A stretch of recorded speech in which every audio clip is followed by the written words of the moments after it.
Oke, selamat pagi menjelang siang berjumpa kembali dengan Mas Bro Tegal. Tentunya update di pagi ini untuk kalian semua.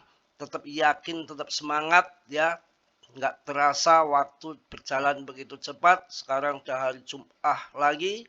Bagi Muslim tentunya hari ini untuk menggait pahala yang besar setelah kemarin hari Rabu sholat Idul Adha. Hari ini kita akan menunaikan ibadah sholat Jum'ah yang tentunya akan menambah keberkahan, menambah pahala kita sebelum kita koid ataupun istet. Masih ngantuk, mata masih repet-repet, tapi saya paling penting suguhkan dulu info-info untuk kalian. Yang mana kondisi turun seperti ini tak peduli. Peduli setan bodoh amat. Yang penting belum waktunya cuan. Misi kita akumulasi terus target sebanyak mungkin. Jika perlu satu holder seri 1 miliar koin PP. Buyback, semangat, semangat, semangat. Rezeki adalah takdir ilahi, gak akan kemana-mana. Waktu hanya tertunda saja.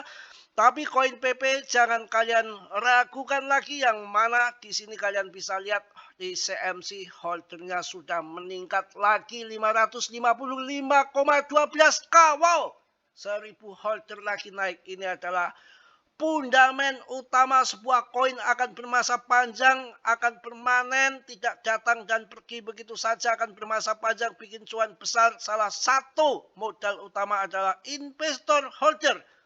Jikalau sebuah koin project bagus, teknologi secanggih apapun, sehebat apapun, tanpa investor, tanpa holder diadopsi orang-orang besar, percuma saja, paling-paling nanti scam jadi tai. Untuk PP, wow, Raja Meme Coin digadang-gadang di depan mata dengan ETF-nya yang lagi ditinjau sampai akhir tahun. Saya rasa prediksi pribadi saya akan mencapai 1 sampai 2 rupiah. Cuma yang di sini yang diuji kalian sabar atau tidak ya. Tetap pure, riset sendiri, do your own riset dalam dunia kripto berisiko tinggi. Selalu Mas Bro ingatkan untuk kalian semua. Semua kerugian dan cuan ditanggung masing-masing. Mas Bro hanya memberikan info sebatas yang saya tahu. Selebihnya tanggung jawab Martini Martia.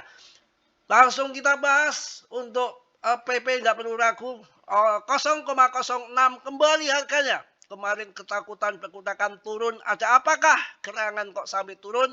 Semua adalah manipulasi, trik game mereka mainkan, mereka kontrol suka-suka dia mau naik mau turun. Ada pemangkasan suku bunga pun nggak naik, nggak ada perang, nggak ada apa-apa, tahu-tahu jam bisa saja karena mereka yang mainkan suka-suka dia. Jangan kena manipulasi market. Bukankah setiap merah adalah brilian untuk masuk dan dijual di hijau? Mas Bro selalu konsisten untuk PP sampai cuankan kalian. Dan jutaan koin tergeser, bahkan koin-koin real project. Mana meme koin yang bertahan sampai saat ini hanyalah PP.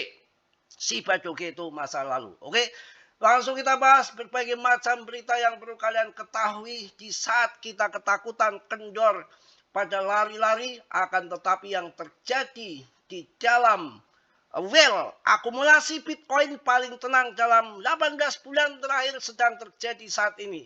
Ketika kita pada newsroom ngungsep harga turun, retail pada takut, tapi well memanfaatkan untuk akumulasi ya.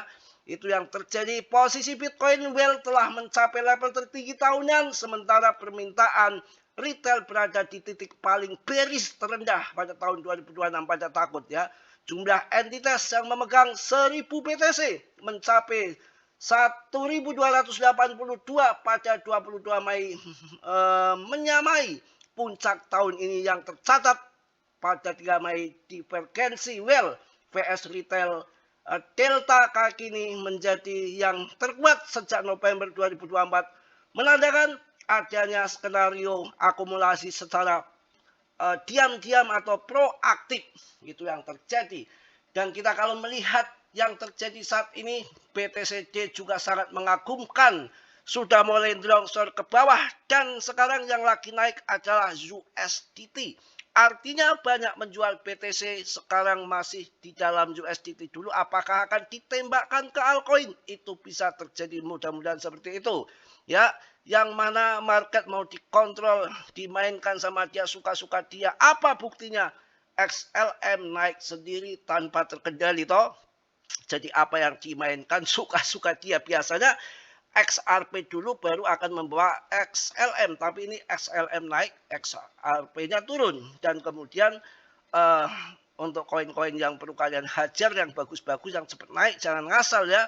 Untuk meme koin PP dan untuk koin-koin yang bagus-bagus tentunya ada di ETH, BNB, Solana, yang akan terbawa oleh Solana, salah satu Jupiter ataupun Fan.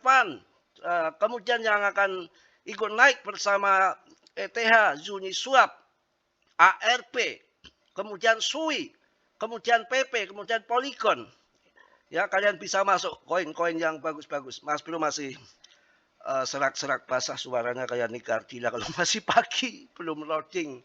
Ya, ginilah karena tidur malam. Tapi saya semenjak ini agak beberapa akhir-akhir ini gampang tidur karena pikiran lebih kondusif, lebih tenang, dan semalam saya tidur hanya 1 jam saja, 1 jam untuk biasa doa malam sampai jam 1 aja, dari jam setengah 12, jam 1 tidur, bangun subuh pas adzan, sholat dulu, habis tidur, habis sholat subuh tidur lagi, bangun-bangun sudah jam 8. Aduh, lagi ngerokok, ngopi ya. Semangat kawan, jangan sampai kendor. PP sudah masuk ke 0,06 lagi ya. Yang kemarin sudah saya sampaikan ke kalian juga histori-histori sejarah bahwa PP ini turun di kapitalisasi sekitar 24 triliun ataupun 25 triliun, dan kelihatannya sudah titik bottom dan kemudian akan naik kembali. Kalau melihat berita-berita saat ini, itu BTC sangat food sekali. Apakah akan ada Clarity Asset memang sudah lolos dari Senat AS, apakah ini kemudian skenario mereka ingin cari barang murah karena Clarity Asset di di ACC, dan kemudian banyak sekali institusi-institusi yang akan masuk ataupun perusahaan-perusahaan besar menjadi cari barang murah. Bisa saja mereka ini game murni ya, media yang kontrol dia, yang punya dia, yang bayar dia, suka-suka dia, tujuan dia. Kalau mau serok pasti berita di footput, kalau dia mau TP pasti berita di pam-pam ke atas. Sedikit dari hati saya, kalian biar tahu, paham, ini adalah game murni. Ketika harga akan dibanting itu pasti ada yang dijadikan kambing hitam. Apakah itu perang, apakah itu si dopisnya, si halkisnya, si Fed, biasanya seperti itu. Karena dari JP Morgan, BlackRock, dari semua yang memperdagangkan ETF itu kan mempromosikan sama perusahaan-perusahaan di bawahnya, teman-temannya, klien-kliennya, banyak sekali. Pastikan promosi bahwa BTC akan pump tinggi, akan cuan masuk di BTC, kan seperti itu. Setelah dia pada masuk, sedangkan BlackRock dagangan beli lebih awal, lebih murah. Ketika terbang tinggi mereka pada masuk, BlackRock biasanya jualan ya, seperti MicroStrategy, Michael Saylor itu juga jualan. Nah, saat jualan itu ya dia nggak enak juga kalau tiba-tiba mau jualan.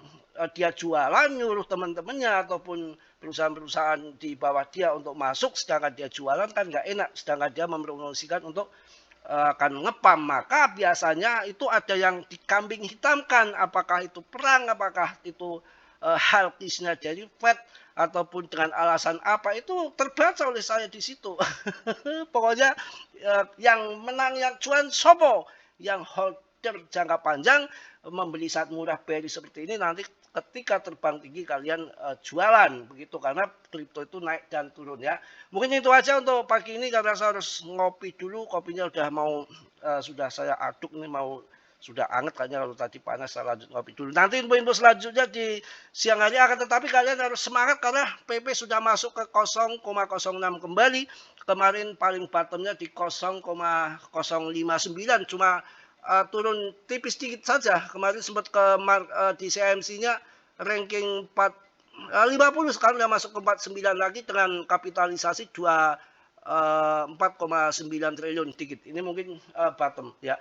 Pokoknya kita ngikut sajalah, mau ngalor ngidul ngetan ngulon, tunggu sampai cuan, karena berdasarkan prediksi saya nanti akan sampai ke 1 sampai 2 rupiah, karena kalian sabar. Memang histori kalau belum naik dan food bearish dari tahun 2024 juga begitu, nyatanya tahun 2026 2,1 miliar untuk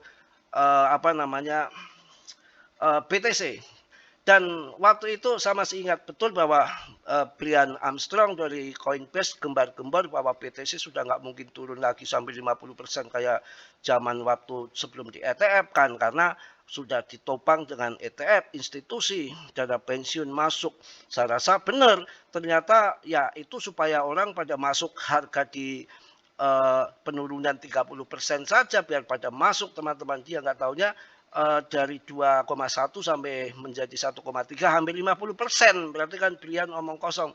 Artinya ya untuk ya semua strategi untuk supaya mereka pada masuk, tapi setelah masuk ya mereka jualan itu di situ. Ya memang strategi kripto begitu. Oke ya, mungkin itu aja, dan tetap riset sendiri dalam dunia kripto berisiko tinggi, bisa cuan, bisa membeli dadakan semua tahun masing-masing. Ini sementara untuk info pagi, juga nanti siang ada info kembali. Oke, salam dari Tegal Mas Bro. Assalamualaikum warahmatullahi wabarakatuh. Terbaik, Charles.